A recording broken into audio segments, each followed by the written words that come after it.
last mic review, someone left a comment that really stuck with me. They basically said, USB mics are cool, but why not just get an interface and an XLR mic for better sound and control? And they're right. But what if you want to go completely wireless without spending hundreds? And that's where this comes in. The Phenyx Pro PTU-52-2H. Let's see if it's worth it. Quick note, Phenyx Pro did send me this wireless system for free. Yes, I do get to keep it, but this video is not sponsored, and everything I do share in this video is in my honest opinion. Here's what you get.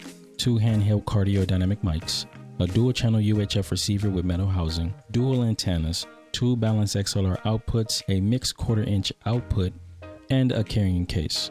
In that carrying case, you get 2 pop filters, which I'm using right now, and it's okay. You also get 2 little rubber things that allows you to prop the mic up without it rolling around on the table. You also get 4 AA batteries that you actually use to power the microphones. We'll get to the AA batteries a little later in this video. So let's hear it in action. This is raw audio straight out of PTU-52-2H, straight into the camera. The camera's right in front of me, filming with the Sony ZV-E1. All the audio you heard so far in this video, either I was recording directly into the iPad for voiceovers or directly into the camera. I may have turned up the audio just so the audio comes clearer through the video. And what I mean is, like, there's no EQ, no reverb, no nothing. I just boosted the gain so then the audio levels are clear enough for you to hear. Now we're going to take it outside in 2 locations just to see how far we can push this microphone. And when I say push the microphone, basically do a range test.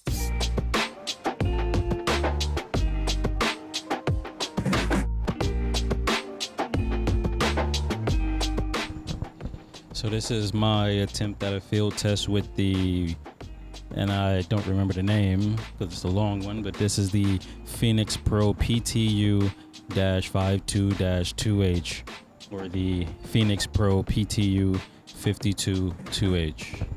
This is a range test, field test and a range test. All right, this is my second time trying this range test. It's somewhere in between my first recording and actually getting up. The signal dropped out, not sure as to why. Let's try this again. But right now I'm probably about, I don't know, 15-20 feet. The birds here are pretty funny. But I'd probably say I'm a good, I don't know, 50 feet away from the microphone in the camera or the receiver. I have the microphone in my hand, but I'm away from the receiver with the microphone. All right, so I don't know if you can see me all the way down here, but I'd probably say I'm about a good 100 feet. I'll count the feet on my way back. Not sure if you can hear me. Okay, not sure if it's a good measurement, but I counted my steps back and I'm about 75 steps away from the furthest distance. Okay, so I did notice that when I got up and walked away that the audio did cut out, and I'm not sure as to why. It could be the fact that I'm under these trees. It could be the fact that I'm downtown near all these buildings. I'm not really sure. So I'm gonna change locations.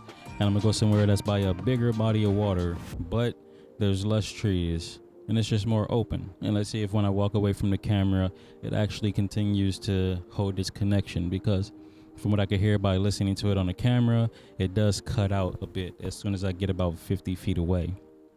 Although it says that this mic has 200 feet of range. All right, so we are at the Montrose Boatyard.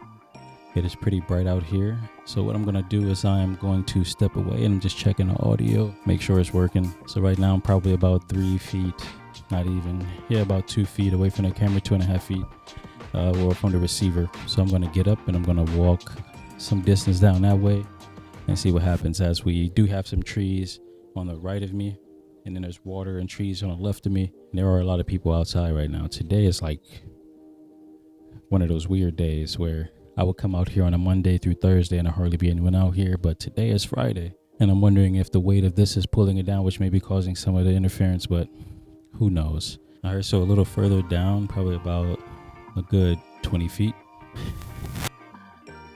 But I'm about,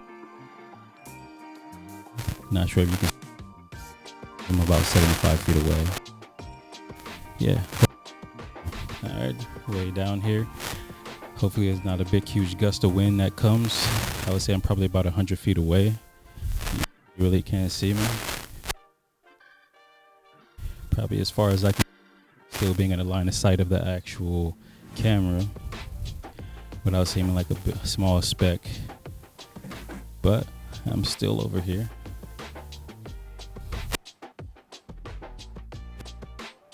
See, here's something important I found during testing.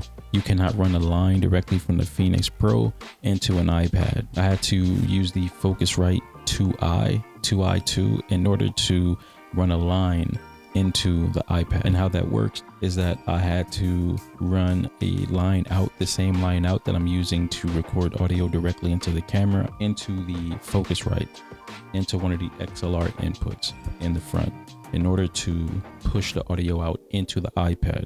And I did that by plugging in the USB-C to USB-C into the iPad in order to get audio in. Directly into my camera, no problem. Just running a line out from the Phenyx Pro into the camera to capture audio.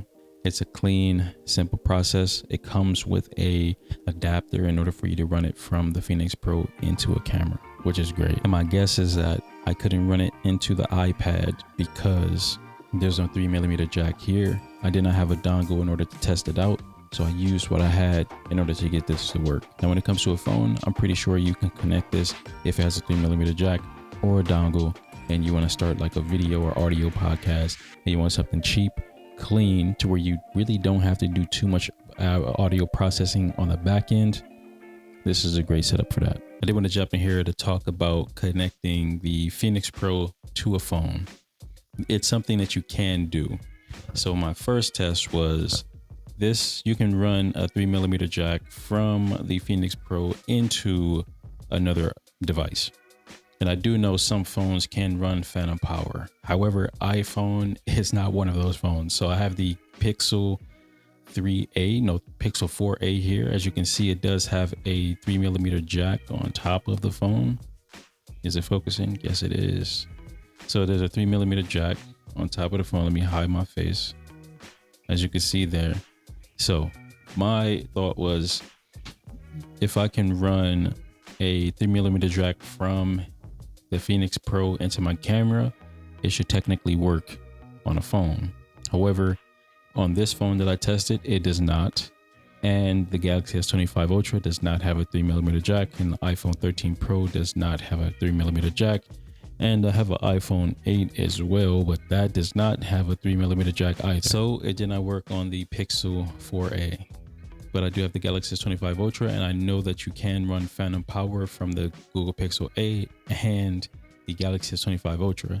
So I connected it to the Pixel A the same way that I connected the iPad, which is I used the Focusrite with a USB-C to USB-C, connected it to the Galaxy, or connected it to the Pixel A first, and it worked. It connected to the Galaxy. They both power the Focusrite, because this runs off phantom power as well. This does not run off phantom power. I have it connected to this, I forgot the exact name of this power bank, but I'll put it on the screen. Hopefully I didn't press the wrong button to turn this off. Nope, it looks like it's still going. Okay.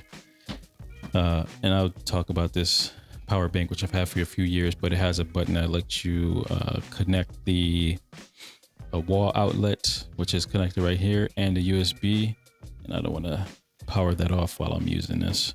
So I tried to do the same with the iPhone 13 Pro. Did not work. Could not connect the Focusrite, or I connected the Focusrite, but it does not run phantom power from the iPhone 13 Pro to the Focusrite, so it could not power on. So I could not connect it, but it does work with the Galaxy S25 Ultra and the Pixel 4a. And if it works with the Pixel 4a, if you have any other Pixel, I'm pretty sure it should work. Now I have one more phone that I do want to run a test, or two more phones. I'm going to get a iPhone 13 Pro, the Max, and see if that can connect. If it does not, you will not see a clip. And then I'll try the iPhone, another iPhone, and see if it works. If it does not work, you will not see a clip. So if you don't see any iPhone clips beyond this point, iPhone doesn't work. But if you have a Samsung or Google phone, or probably any Android at this point, you can run this similar setup. So to backtrack and say that it just may not be good for mobile setups on the go if you are a content creator that likes to create on the go. But if you are someone who only wants to use phones and you need 2 setups and you have a Google phone or a Samsung phone, or even if you're shooting on the iPhone and you sync audio later and have the same setup running into an iPad, this is something that you can use for a mobile podcast setup. So I do want to jump in here and make a correction. I am using the iPhone 16 Pro, which has a USB-C port. So I'm running a USB-C to USB-C running into the Focusrite, and it does push out power to the Focusrite. My guess is that there's just something with the Lightning port that doesn't allow you to push out enough power to phantom power the Focusrite. But the audio you're hearing is coming through the Phenyx Pro connected to the Focusrite that's connected to the iPhone 16 Pro, the 16 Pro Max, and it does work. So I do make that correction. Maybe it's just phones that have the USB-C port that allows enough power to push it out. So iPhone can work. So if you do have an iPhone with a USB-C port, you can run this as a mobile setup. Just wanted to make that correction. All right, I'm gonna get back to the testing. Now about the mics themselves. The mics do have a metal build. It is hollow on the inside, so they're pretty lightweight, and that hollowness allows for space for the batteries that goes in the bag here, and you do have a few more controls for the microphone on the microphone. The mic is prone to plosive, so you're gonna make sure you're using a proper mic technique. It is a one directional microphone, so you're gonna make sure you're talking into the caps of the microphone. It does reject noise from the outer perimeter of the microphone, which you probably heard from some of the mic tests that I had when I was at the riverfront. You do get some handling noise when you handle the mic, and I'm guessing that's because of the hollow capsule. I would put a grip on this mic if you can find something that's good, maybe wrap it in some gaff tape so you don't get a lot of that feedback, as you can probably hear just from handling the microphone. When you do hit the microphone, the bottom of the microphone especially, you do get some feedback, and it sounds like you're dropping a microphone in a hallway, a long hallway with metal walls. So do keep that in mind. I'm not really finding any of this unusual when it comes to budget microphones. It is thundering and lightning outside, so you're probably getting some of that feedback. But yeah, pretty standard for a budget mic in my opinion. The comment from my DM40 video made complete sense. XLR with an audio interface is a great option for streaming or a studio setup. But I have some XLR recommendations that I'm going to talk to you in just a second. But first, let's talk about the pros and cons. Here's the breakdown. Pros: affordable dual wireless system, solid middle build, independent volume control, frequency hopping stabilities, work with cameras, phones that have a dongle, and interfaces. Cons: uses AA batteries, requires an interface for a laptop or a tablet use. And when it comes to the AA batteries, there is a workaround. Buy some rechargeable AA batteries. I have a pair that I use, or a set of 4 that I use that comes with a charger.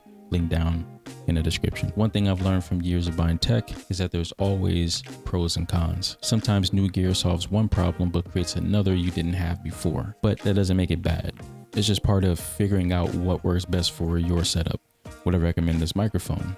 Yes, because while it's not for everyone, it's definitely for someone. If you need wireless flexibility on a budget, this is worth a look. So, are you team wireless or XLR? If this video helped you out in any way, let me know down in the comments. Also drop a like. And if you're curious about any of the XLR options that I've used that are budget XLR options, check out my Neewer condenser and pencil mic video and the Nearstream AM10X. I also have the Rode Pod mic, which I have not made a video on at this point. I probably had it for about maybe 3 years now. Definitely a good mic. All solid choices. And if you're interested in a wireless condenser mic, check out the DM40 review while staying awesome. Stay awesome.